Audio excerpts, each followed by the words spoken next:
Welcome back to ConvoEase English Podcast. I'm your host, Emma. Today, we are talking about something that could change the way you look at your life. What if I told you there's a Japanese word that holds the secret to a long, happy, and meaningful life? That word is Ikigai. This is not about tips or tricks. It's about something much deeper. A way of waking up every morning with peace, energy, and clarity in your heart. Stay with me till the end, because this might be one of the most meaningful episodes you've ever heard. Let me begin with a story. There was once a Japanese woman. She was a mother, a teacher, and a kind human being. One day, something unexpected happened. She fell into a coma. Her body was alive, but her mind was somewhere else. Her family stood beside her bed, crying silently, not knowing if she would ever wake up. But something strange happened while she was unconscious. She found herself in a completely white space. It was quiet, peaceful, and still. There was no noise, no chaos, no worry. Just silence. And then she heard a voice. A calm, gentle voice. The voice asked her a question. "Who are you?" She answered softly, "I'm a mother of 4 children." The voice replied, "We are not asking what you do. We are asking, who are you?"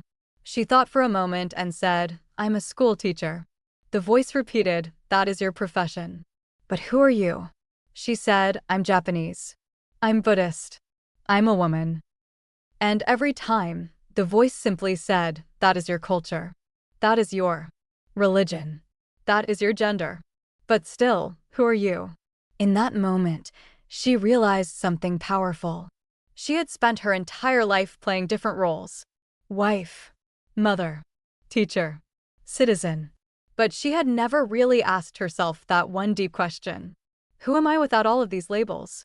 The voice then said, "When you know who you truly are, you may return."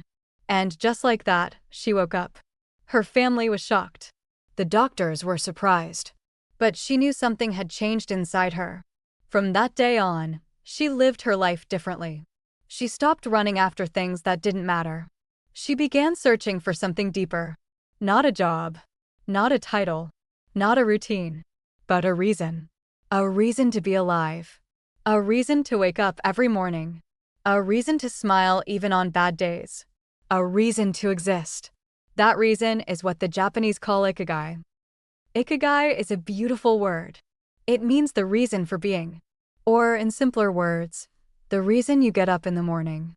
It is not about making money. It is not about being famous. It is not about what society tells you to do. It is about something that lives deep inside you. A quiet voice that says, "This is why I'm here." Some people find it in their work. Some find it in taking care of others. Some find it in art, in teaching, in building, in growing food, or even in just sharing smiles with strangers. But the important thing is, we all have one. You have one. I have one. Every single person on this planet has an Ikigai. The problem is, most of us forget to look for it. We get busy with life. We get distracted by social media, by bills, by worries. And slowly, we lose touch with that quiet voice inside us. So how do we find it again? That's where 4 questions come in. These are not questions you answer quickly. These are questions you sit with. You reflect. You write. You think. And slowly, your real self begins to appear. Question 1. What do you love? This is the first and most important question. What is something that makes your heart feel alive? Something that gives you energy, not takes it away. Maybe you love cooking. Maybe you love writing stories. Maybe you love helping people, fixing things, solving problems, dancing, planting trees, or simply listening to others. This is not about what makes money. This is about what makes you happy. What makes you lose track of time? What makes you forget your worries?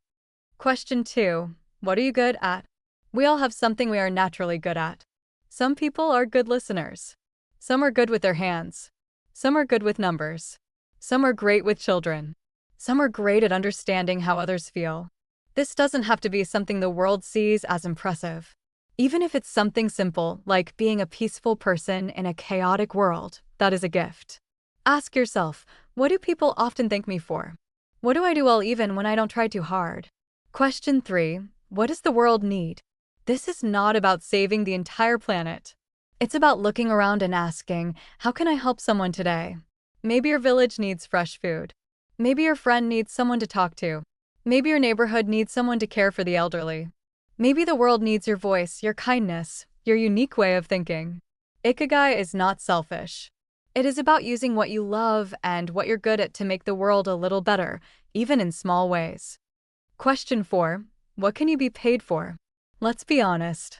We all need to survive. We need to eat, pay bills, take care of our families.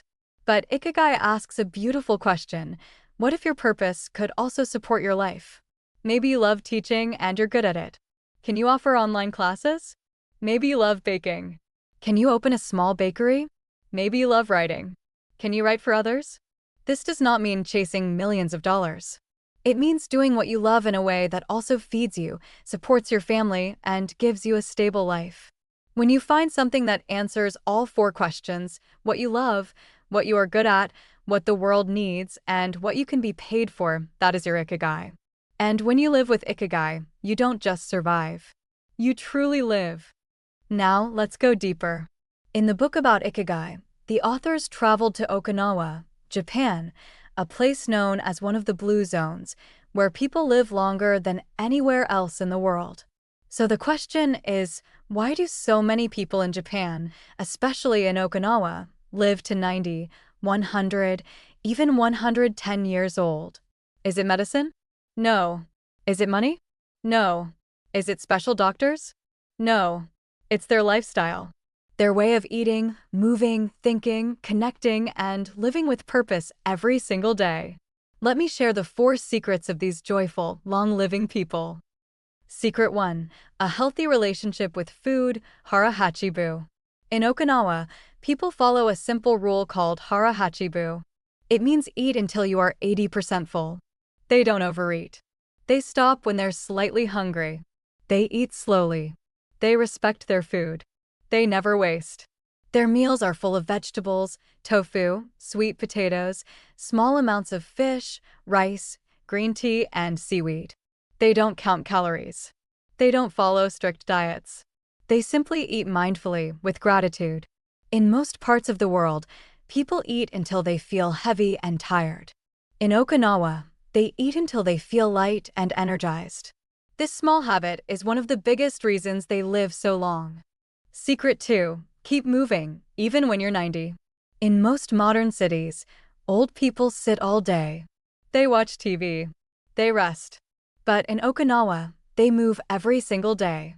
They walk. They garden. They sweep the floors. They stretch. They raise their hands to the sky. They cook. They shop. They serve. They care for others. Movement is not about going to the gym or running marathons.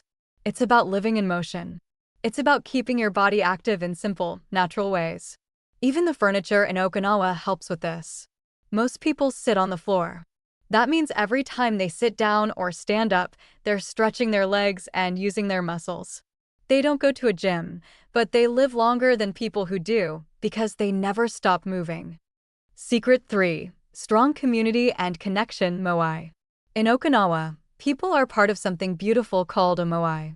A moai is a small group of friends who support each other for life. They meet regularly. They share food, stories, tea, laughter, sadness, and memories. If someone falls sick, the group helps. If someone is lonely, they visit. If someone is happy, they celebrate together. In most cities today, people feel isolated. We have thousands of online friends, but few real connections. But in Okinawa, nobody is alone. This deep connection keeps the heart young. It gives people a reason to live because they are not just living for themselves. They are living for each other. Secret 4. A clear purpose that never retires. This is the biggest difference between Okinawan life and modern life. In most countries, people work hard all their life just to retire and rest. They wait for weekends. They wait for vacations. They wait for retirement. And when retirement comes, they often feel lost, empty, and bored. But in Okinawa, people never retire from purpose. Yes, they may stop a full-time job, but they don't stop living with Ikigai. A 102-year-old man may still play music. A A 97-year-old woman may still tend her garden. An 89-year-old fisherman may still go to the sea for a few hours. Why? Because when your heart has purpose, your body keeps going. They don't wait to be free. They are already free, because they are doing what they love every day. In the village of Ajimai in Okinawa, known as the Village of Longevity, the authors of the Ikigai book spoke to elders who were still healthy and happy at 90, 100 years old. Let me share their most beautiful lessons. First, don't worry too much. A 102-year-old woman said, "Life gives us problems, but worry is a second problem we create ourselves. Face problems without fear. When you don't worry, you think clearly. When you think clearly, you find solutions." Second, always have something to do.